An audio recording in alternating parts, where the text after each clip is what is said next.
संपदा the resource channel में आपका हार्दिक स्वागत है। प्रतियोगी परीक्षाओं के लिए जो विद्यार्थी तैयारी कर रहे हैं उनके लिए आज हमने विषय चुना है सामान्य हिंदी का। और सामान्य हिंदी में जो सबसे महत्वपूर्ण जो बिंदु है वह है लोकोक्ति और मुहावरों का। बहुत सारी लोकोक्ति और मुहावरे हम आम फाम जीवन में उपयोग करते हैं, लेकिन जब परीक्षाओं में पूछे जाते हैं तो विद्यार्थी उसका भाव समझते हुए भी शब्द नहीं जानने के कारण उसमें अच्छे अंक नहीं प्राप्त कर पाते हैं। उनके प्रयोग भी बहुत महत्वपूर्ण होते हैं, प्रयोग उसका सही ढंग से न करने के कारण।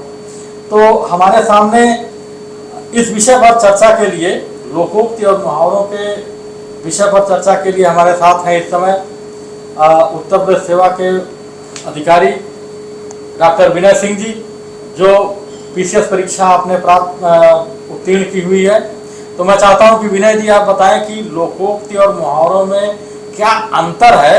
एक बहुत झीनी सी लाइन है, तो क्या अंतर है और कौन कौन से मुहावरे और लोकोक्तियां आम फार्म में प्रयोग होते हैं जिनका हमारे विद्यार्थियों के लिए बहुत महत्वपूर्ण प्रयोग बहुत महत्वपूर्ण है, उनको जानना बहुत महत्वपूर्ण है।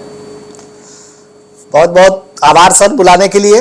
देखिए बच्चों, आप लोग जैसे शब्दों पर ध्यान देंगे कि लोकोक्ति यानी लोक में प्रचलित कोई उक्ति, और उक्ति का मतलब होता है बात कही गई। हाँ। जो कही गई बात है वो, और लोक में देखिए एक शब्द सूक्ति है, सधन उक्ति, और एक है लोकोक्ति। सधन उक्ति माने सही उक्ति, जो भी बोल दी जाए वो सूक्ति के रूप में एक लाइन बना दी जाती है। और ऐसे ही किसी भी घटना के लगातार घटित होने पर वो चीज एक वो बन जाती है कि अरे यार इसका तो यही लक्षण ही है कि होगा ही होगा, तो वही बात आगे बढ़ते हुए चली जाती है, एक लोकोक्ति के रूप में धारण वो कर लेती है। यानी जनता में जो लोक जीवन में जो हाँ, जो बातें प्रचलित और प्रसारित होते हुए, ठीक है, वो एक उसका रूप धारण कर लेती है। जैसे कहावत का रूप धारण कर लेती हैं, रूढ़ का रूप धारण कर लेती हैं, वो कहलाती हैं लोकोक्ति। और किसी बड़ी बात को छोटे 2-3-4 शब्दों में जो कह देता है आदमी, वो हो जाता है मुहावरा। ठीक है, जैसे कहा कि मुहावरे की जो मुहावरा अपने आप में पूर्ण नहीं होता, कभी शॉर्ट में मुहावरा पूर्ण नहीं होता, शार्ट में होता है, उसके लिए सपोर्ट की जरूरत होती है, लेकिन लोकोक्ति के लिए सपोर्ट की जरूरत नहीं होती। उदाहरण जैसे कहा, अकेला चना भार नहीं फोड़ सकता। अकेला चना भार नहीं फोड़ सकता, ये एक मुहावरा है।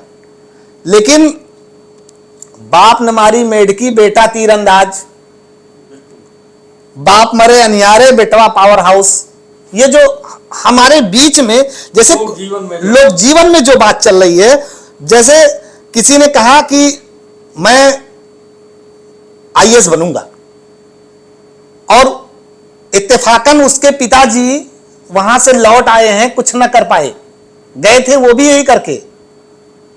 ठीक है, तो और उनका कोई अचीवमेंट नहीं है, और तत्काल उनके बाप के अचीवमेंट से बेटे के भविष्य को जोड़ दिया जाता है और कह देता है बाप ने मारी मेढकी बेटा तीरंदाज।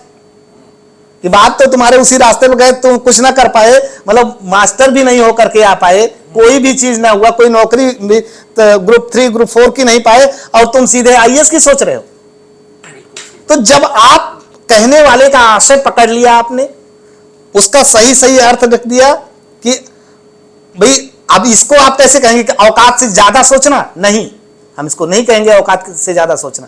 किसी का अंडर एस्टिमेशन, किसी को अंडर एस्टिमेट कर रहे हैं आप किसी विषय में नहीं जान रहे हैं, वो सोच रहा है, वो महत्वाकांक्षी है। किसी की महत्वाकांक्षा को कमतर आंकना, जब इसका आप लिखेंगे, अर्थ लिखेंगे, किसी की महत्वाकांक्षा को कमतर आंकना। बाप न मारी बेटकी बेटा तीरंदाज, तीर लेकर के उठा हुआ है, आप अभी कैसे उसका भविष्य निर्धारित कर सकते हो। ठीक है, तो यहां जब आप अर्थ लिखोगे तो किसी की महत्वाकांक्षा को कमतर आंकना, तब जाकर के आप जो है उदाहरण देंगे। ठीक है, कि राम जो है पढ़ाई करने इलाहाबाद जा रहा था, तो किसी ने पूछा कि जो है तुम कहाँ जा रहे हो, कहा जो है आईएएस बनने जा रहे हैं, कहा जा भैया जो है बाप ने मारी मेट की बेटा तीरंदाज। तो ये पता चला कि उसके पिताजी भी इलाहाबाद गए थे, खाली हाथ वापस लौटे थे। तो अब इसके बाद 5 में से 5 नंबर आपको ना कोई दे दे तो मैं दावे के साथ कहता हूं, मतलब आपको जो भी मैक्सिमम नंबर है, आधा नंबर आपका ज्यादा से ज्यादा कटेगा, अगर आपकी वर्तनी में कहीं कोई दोष नहीं है तो। ये एक छोटा सा उदाहरण। अब जैसे ही आपने कहा कि अकेला चना भाड़ नहीं फोड़ सकता, ठीक है, अब एक व्यक्ति अकेला कुछ नहीं कर सकता, ठीक है। देखिए सर, हमेशा जो लोकोक्ति होती है वो आंचलिक शब्दों से लेकर बनती है, और मुहावरे जो है ज्यादातर मुहावरे में खड़ी बोली के शब्द होते हैं, या जो भी शब्द होते हैं ठीक ठाक होते हैं, उसमें भदेशपन और आंचलिकता जैसी कोई बात नहीं होती। मानक हिंदी के शब्द, मानक हिंदी के शब्द उसमें जो है रखे जाते हैं। तो जैसे ही आप किसी भी चीज को देखो, अब जैसे कहा सफेद हाथी होना, सफेद हाथी होना, अब सफेद हाथी होना अगर किसी को आपने बोल दिया सफेद हाथी होना, तो अब सफेद हाथी होना अपने आप में पूर्ण नहीं है तब तक जब तक आप इसका बहुत बढ़िया से अर्थ नहीं जानते हो। भाई सफेद हाथी होना, आप कैसे, आप सफेद हाथी होने का मतलब क्या क्या जानते हो? सफेद हाथी, लेकिन जब आप ये जानोगे कि सफेद हाथी को रखने का खर्च और खरीदने का खर्च सामान्य हाथी से ज्यादा है, लेकिन वो किसी काम का नहीं है, उस पर ढुलाई भी नहीं हो सकती, तो कहते हैं महंगा परंतु बिना काम का।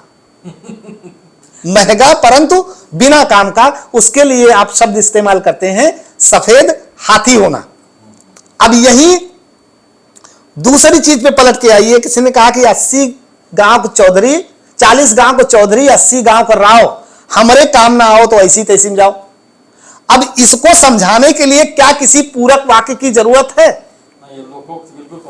लोकोक्ति अपने आप में पर्याप्त है, उसके लिए आपको इधर उधर झांकना नहीं है। तो इसलिए जहां संपूर्णता है वहां लोकोक्ति है, जहां सहारे की जरूरत है वहां जो है मुहावरा है, जहां सफेद झूठ बोलना, ठीक है, सफेद झूठ बोलना, ठीक है, सफेद झूठ बोलना मुहावरा है। नटवर लाल होना, नटवर लाल लोकोक्ति को ले गया। नटवर आपके बीच से उठा हुआ व्यक्ति है, नटवर लाल आपके बीच से उठा हुआ व्यक्ति है। उसके जैसे कैरेक्टर जब लगातार मिलते गए, किसी से किसी के कैरेक्टर की समानता कर दी गई, तब जाकर के वो बात लगातार होती चली गई कि अरे यार तुम तो नटवर लाल हो गए, यानी ठगी का पर्याय हो गया है, ठीक है।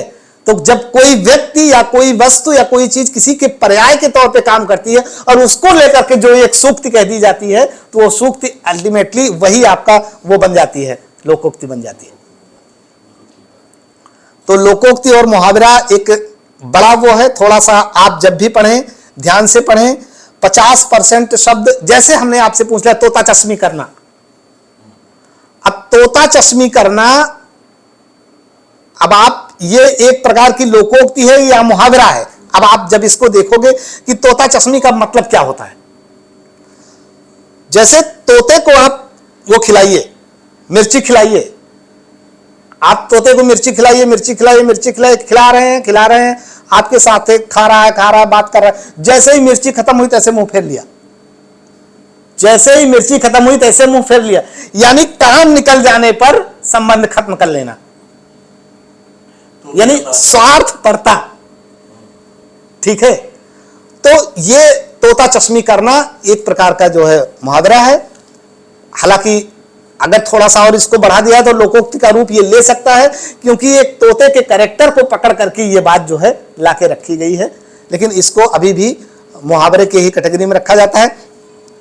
ऐसे ही छठे मुहावरे जब आप ढूंढेंगे और छठी लोकोक्तियां बढ़िया से, जो आपको जिसका अर्थ नहीं जान रहे हो, पहले उसका अर्थ लिखिए और उसके अर्थ के साथ ही उसका बढ़िया प्रयोग करिए, ठीक है। या अगर सिर्फ आप अर्थ लिखेंगे या सिर्फ प्रयोग बढ़िया कर पाएंगे तो आपको नंबर नहीं मिलेगा। नंबर दोनों पे बराबर बटा होता है, इसलिए प्लीज मुहावरे को या लोकोक्ति को पहले बढ़िया से पढ़िए, उसका अर्थ लिखिए और अर्थ के अनुकूल उसका प्रयोग करिए, फिर आपको नंबर निश्चित तौर पर मिलेगा। निश्चित तौर पर आपने जो लोकोक्ति और मुहावरा का एक जो अंतर बताया, जो लोक जीवन से में जो आम फाहम चीजें हैं जो प्रयोग में आती हैं वो लोकोक्तियां हैं, और जो मानक शब्दों के साथ हैं, हाँ, और लोकोक्तियाँ अपने आप में लगभग पूर्ण होती हैं, उनमें और चीज़ की ऐड करने की जरूरत नहीं है, जबकि मुहावरे में आपको वाक्य प्रयोग करना ही करना होता है।